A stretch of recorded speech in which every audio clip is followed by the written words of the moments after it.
Max, you know that I wrestled back at Princeton. Sure. I used to get the updates from your mom. Well, I crushed it. My sophomore year, 197. Then I lifted all summer. I came back as a heavyweight my junior year. I was bloated and overconfident, and I got smashed.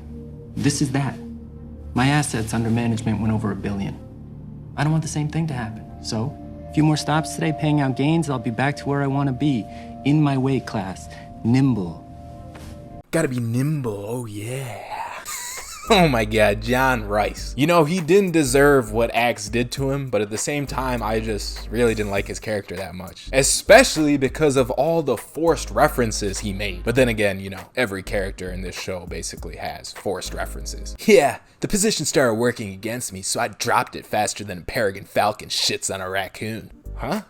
I make fun of this show, but I love it. I love the dialogue. Keep making those references, characters. Anyway, this scene is from episode 5 of this season, which is a really, really great episode because there are a ton of scenes that explain why money management is so difficult. And they kind of tell you why the game gets tougher and tougher as you get bigger and bigger. So that is what we're going to talk about today on this video. So when you're investing or trading, the way you're investing and trading is going to be way different depending on how much money you're actually managing. So let's take an example of somebody who has a Robinhood account with a couple of $100s in it. And let's compare him to someone who has a couple of $100,000 in the market. So there's a few ways that investing or trading these two things really differs. First is that obviously the absolute numbers that you see are very, very different. And with those different size numbers, because it's money, you're gonna feel some type of way about it. Your emotions are gonna be triggered. So think about someone putting $100 into a stock in their Robinhood account. Say that stock drops 5%. Well, how much do they lose? $5. That's it. And I mean, what's $5? That's nothing. You could get that back real quick, especially because a lot of us relate our trading to our actual job. Say, okay, we lost $5 trading. How long would it take to work to get that back from our job? Not much time at all. But now imagine the guy who has $300,000 in a stock. If he loses 5%, that's $15,000 that he just lost. Now, how long is that gonna take to work and get back? A lot longer, regardless of your job, right? That in your head probably feels like a significant chunk of your salary. So sure, it's only 5% in both cases, but the actual dollar amount is going to feel a lot different. So the same guy who can lose $5 and not worry about it, he might have a lot of problems losing $15,000. And a lot of people can't handle it. And there's nothing wrong with that. That's why we're not all professional investment managers. Being able to handle that volatility, being able to see all that money move up and down is very important at those higher levels. So the second way things change when you have less money versus a lot of money in the market is the actual strategy that you use to manage that money. So the same trading strategies you might be using with a small account do not necessarily work with a bigger account. So the most obvious example I could give you is a penny stock trader versus Warren Buffett. Would Buffett ever invest in a penny stock? No, because it doesn't make sense for him. He is managing billions and billions of dollars. How much money can you even fit in a penny stock? Not much at all. It's absolutely not worth his time to look at something like a penny stock. Not that he would anyway. And like I said, there is a limit to how much money you could put into a penny stock because you move the price too much. So even if Buffett somehow was investing in penny stocks, how much could he put in there? A couple of $100,000? And say he gets double, triple the returns on a couple of $100,000. Is that really going to add to his bottom line when he has billions? No, not really. So it's not really worth the time. Another thing you'll notice is that people that are executing strategies on smaller amounts of money, they could actually get huge returns compared to people that are managing much larger amounts of money. Like you've probably seen the penny stock advertisements all over the internet. Oh, you can make 1,000% returns. Well, some of them, okay, yeah, it's possible. But at the higher levels, when you're managing real money, real large amounts, are you going to make 1,000% on $1 billion? No, that doesn't make sense. Now I keep talking about penny stocks, but there's a lot of day traders and just individual guys that are making huge percentages each year. And they're good. I mean, that takes a lot of skill to do. But those same strategies that they're using and those edges that they're exploiting in the market, again, cannot be exploited by a larger amount of money. The strategy falls apart. So the strategy you have at $1 million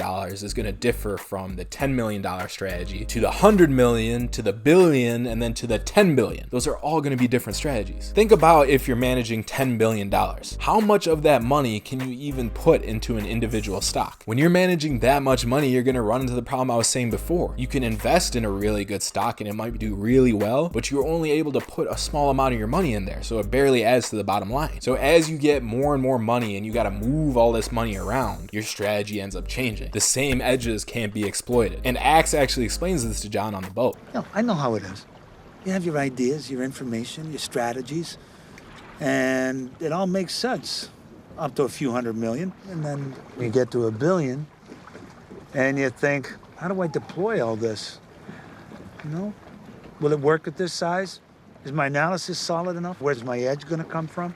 So this is why it's amazing to see market legends like Stanley Druckenmiller and the other market wizards. It's amazing to see them do so well year after year, because not only are their percentages really high of what they're earning each year, but they're doing it on tons and tons of money. So Stanley Druckenmiller, he averaged over 30% a year over the last 30 years. So this guy is managing billions, and every year he's making 30%. That's insane, because you might be thinking, oh, what's 30%? What's so great about that? But it's a completely different game and way more impressive when you're managing that much. Not only the emotional game of seeing those huge swings in your capital, but also the fact that your strategy has to be different. Druck isn't sitting there just trading stocks. These guys are in a lot of different markets, currencies, commodities, all types of stuff. Just like Axe, we had that video about Axe going into private equity this season, right? When you have so much money, you got to find new ways to deploy it, new strategies. And by the way, if you want to learn more about Stan Druckenmiller and all those great real life hedge fund managers, check out this playlist I put together. We make a bunch of videos on all of them and the lessons we could learn from them. Solid videos, go watch them. So far we talked about how it gets harder when you get more assets under management because your strategy has to change. But some strategies work much better with huge amounts of money. And one good example are quant shops, the quantitative traders with the AI and everything, like Taylor. I need size to do what I do. The margins on the trades are small, so we rely on the amounts being big to pull down real profit.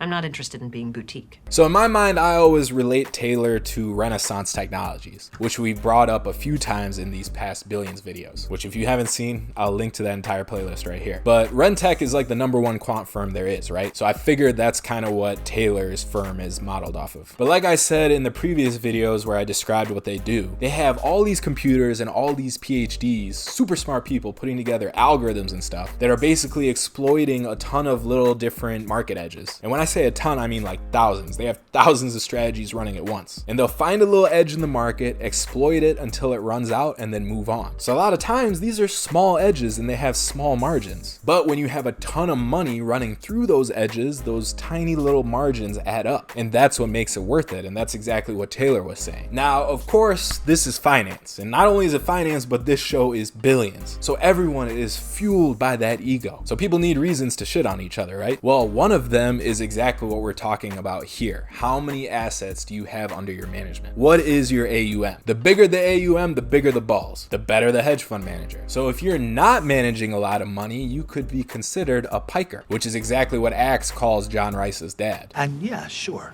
While he was a killer gin player at 5 cents a point, when the partners upped the stakes to $1, they mopped the fucking floor with him because he was a piker who couldn't handle the pressure when the stakes were high. And you are a chip off the old fucking block.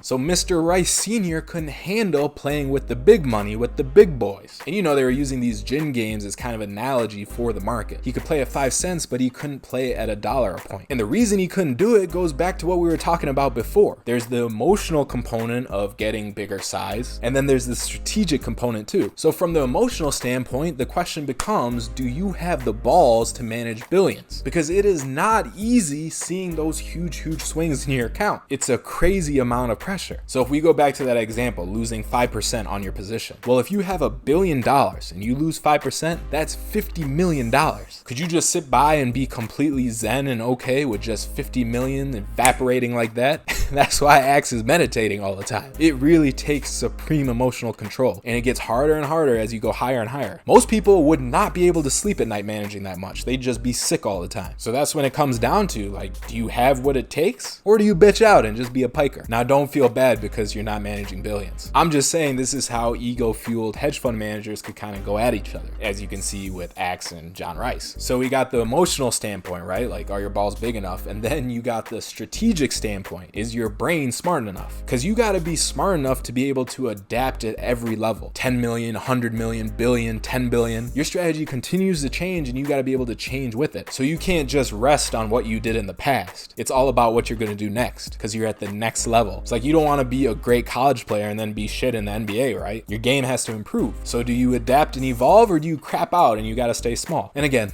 don't feel bad, because a lot of this is just ego. It's what makes this billions drama so great. But not all of it is ego, because these guys like Axe and Taylor, John Rice, I don't think so. But these hedge fund guys that are at that level, they just love the game so much. It's not even about the money. The money is just how they keep score. It's the game that they're really into. That's why Axe explained to John Rice what he thought he should do. You scan the horizon, you throw yourself against the questions, and new strategies on the new scale present themselves, and you just get bigger.